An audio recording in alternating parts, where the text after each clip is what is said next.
Um homem pode perder tudo em uma noite. Sua fortuna, sua honra, suas terras. Mas e se ele decidisse leiloar a própria esposa para pagar suas dívidas? E se, naquele mesmo leilão, 8 mulheres escravizadas fossem vendidas como gado e uma delas guardasse um segredo capaz de transformar aquela noite num banho de sangue? Em 1871, na cidade de Salvador, Bahia, berço do colonialismo português e palco das maiores atrocidades da escravidão no Brasil, aconteceu algo que jamais foi esquecido. Prepare-se, porque o que você vai ouvir hoje não é ficção. É a memória viva de um país construído sobre correntes e lágrimas. Você está no canal Ecos da Escravidão. Aqui, cada vídeo é uma viagem no tempo, onde revivemos as páginas mais obscuras do Brasil imperial e do período colonial.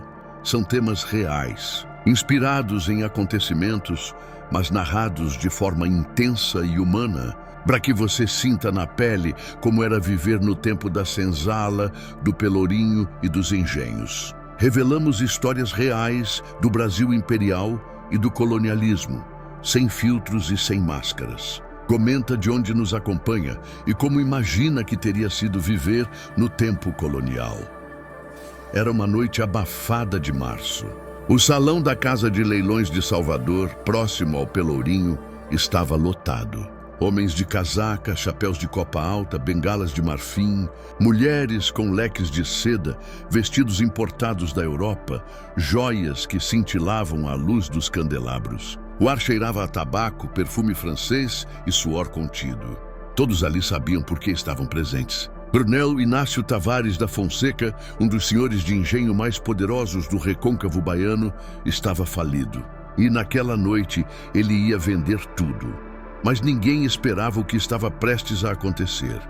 Coronel Inácio havia herdado o engenho Santo Antônio do Recôncavo de seu pai, um português brutal que acumulara fortuna explorando a cana-de-açúcar e o tráfico de africanos escravizados. Durante décadas, Inácio manteve o império. Chicotes ecoavam nas senzalas. Corpos negros suados cortavam cana sob o sol inclemente. As moendas giravam dia e noite. O açúcar era ouro branco e Inácio era rei. Mas reis também caem. Inácio apostava. Jogava cartas, dados, apostava em brigas de galo, em corridas de cavalos. Perdia muito. E quando as dívidas começaram a sufocar, ele hipotecou o engenho. Depois as terras. Depois os escravizados. Mas não foi suficiente. Os credores batiam à porta. O contratador Silvério Mendes, um agiota implacável que controlava metade dos empréstimos da província, exigia pagamento imediato.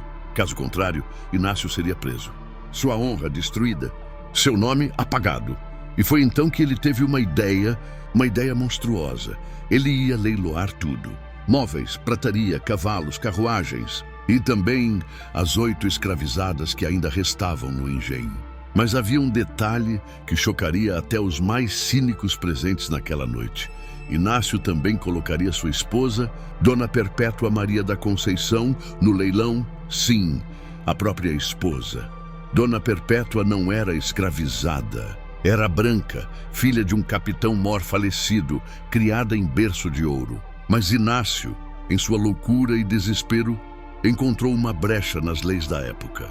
Ele a acusou publicamente de adultério, crime grave que, segundo as ordenações filipinas ainda em vigor, permitia ao marido dispor da mulher como bem entendesse. Sem provas concretas, sem julgamento justo, apenas a palavra de um homem poderoso, Dona Perpétua foi arrastada para aquele leilão como se fosse propriedade. Ela estava ali, de pé, ao lado das 8 mulheres escravizadas. Todas em fila, todas humilhadas, todas à venda.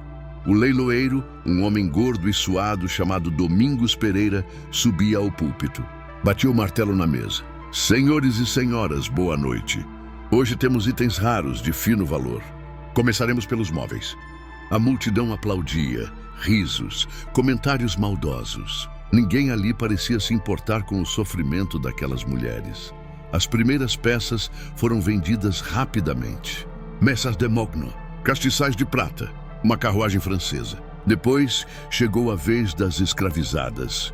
Uma por uma, elas eram chamadas. O leiloeiro descrevia suas qualidades como se fossem animais. Esta aqui, Joana, 28 anos, forte, boa cozinheira, já pariu 5 filhos, todos saudáveis. Lances, gritos, dinheiro mudando de mãos. Joana foi vendida por 800 mil réis. Depois veio Maria das Dores, depois Benedita, depois Luzia, cada uma arrancada de sua realidade, vendida para estranhos, destinadas a um futuro ainda mais cruel. Mas uma delas, a última da fila, chamava a atenção. Seu nome era Vitória. Ela tinha cerca de 35 anos, pele escura como ébano, olhos que pareciam guardar segredos antigos. Vitória não chorava, não tremia, apenas olhava. E aquele olhar gelava o sangue de quem cruzava com ele. Vitória era diferente. Ela nascera na África, capturada ainda jovem, trazida ao Brasil nos porões fétidos de um navio negreiro. Sobreviveu à travessia, sobreviveu às senzalas. Mas ela carregava algo que poucos sabiam. Vitória era uma sacerdotisa. Conhecia os segredos dos orixás, as rezas, os encantamentos, e ela havia jurado vingança. Quando chegou a vez de Vitória ser leiloada, algo mudou no ar. O silêncio tomou conta do salão. O leiloeiro pigarreou. Esta aqui, Vitória, africana pura, forte, mas disse que é problemática. Tem código histórico de rebeldia. Lance inicial, 500 mil réis. Ninguém deu lance. O leiloeiro insistiu. Vamos, senhores. É uma pechincha. Ainda assim, o silêncio. As pessoas evitavam olhar para ela. Havia rumores. Diziam que Vitória tinha poderes, que ela já havia amaldiçoado um feitor que morrera misteriosamente dias depois de chicoteá-la. Diziam que ela falava com os mortos. Finalmente, um homem deu um lance. Era o próprio contratador Silvério Mendes. Ele sorriu malicioso. 500 mil réis. Aceito o desafio. Vitória foi vendida. E então chegou o momento mais chocante da noite. E agora, senhoras e senhores, anunciou Domingos Pereira com um sorriso nervoso, temos um lote especial. Dona Perpétua Maria da Conceição, esposa do coronel Inácio Tavares da Fonseca, acusada de adultério, será leiloada conforme a lei permite. A multidão explodiu em murmúrios. Alguns riam, incrédulos. Outros se levantavam, chocados. Dona Perpétua, pálida como um fantasma, tremia. Lágrimas escorriam por seu rosto. Ela implorava com os olhos. Mas Inácio, sentado no canto do salão bebendo vinho, não olhava para ela. Ele havia se tornado um monstro.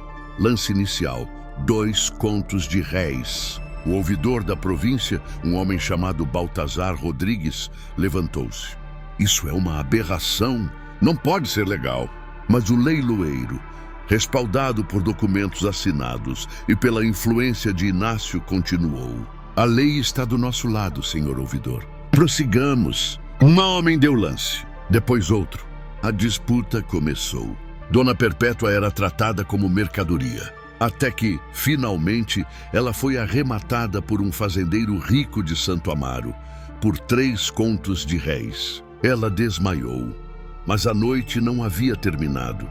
Enquanto o salão se esvaziava, enquanto as mulheres escravizadas eram levadas acorrentadas, Vitória aproximou-se de Dona Perpétua, que estava sendo carregada para fora. Vitória sussurrou algo no ouvido dela. Palavras em Iorubá, uma língua que Perpétua não compreendia. Mas ela sentiu. Sentiu o peso daquelas palavras. Horas depois, no casarão do fazendeiro que comprara a Dona Perpétua, começou o massacre. Ninguém sabe exatamente o que aconteceu. Dizem que Vitória, usando seus conhecimentos ancestrais, preparou uma poção com ervas da Mata Atlântica. Dizem que ela envenenou a água, o vinho, a comida servida naquela noite. Dizem que ela invocou os espíritos dos ancestrais, clamando por justiça. O que se sabe é que na manhã seguinte, 8 corpos foram encontrados. O fazendeiro, seus capangas, alguns convidados que haviam participado do leilão, todos mortos, envenenados, ou, segundo os relatos da época, fulminados por forças inexplicáveis. Dona Perpétua estava viva, mas em estado de choque. Vitória havia desaparecido. Nunca foi encontrada. Alguns dizem que ela fugiu para um quilombo nas matas. Outros juram tê-la visto anos depois, livre, vivendo entre os seus. E o coronel Inácio, ele enlouqueceu. Gastou todo o dinheiro do leilão em mais jogos, mais bebida. Morreu meses depois, sozinho, falido, desprezado por todos. Dizem que em seus últimos dias ele gritava o nome de Vitória, aterrorizado. Essa história não é apenas sobre um leilão. É sobre o que acontece quando a humanidade é esmagada pela ganância. É sobre mulheres, negras e brancas, reduzidas a objetos. É sobre a resistência que nasce do desespero. É sobre Vitória, uma mulher que, mesmo acorrentada, encontrou uma forma de lutar. O Brasil foi construído sobre essas histórias. Histórias de dor, mas também de luta. De pessoas que, mesmo nas condições mais horríveis, nunca deixaram de ser humanas. Nunca deixaram de resistir. Você consegue imaginar viver naquela época? Ser tratado como coisa? Ser vendido, comprado, humilhado? E ainda assim, encontrar forças para lutar? Compartilhe essa história para inspirar mais pessoas a fazerem a diferença. Para que nunca esqueçamos de onde viemos. Para que jamais permitamos que a história se repita. Comenta aqui embaixo, você acredita que Vitória realmente tinha poderes? Ou foi apenas coragem e inteligência? E o que você faria se estivesse no lugar dela? E até o próximo vídeo. E lembre-se, conhecer o passado é a única forma de construir um futuro melhor.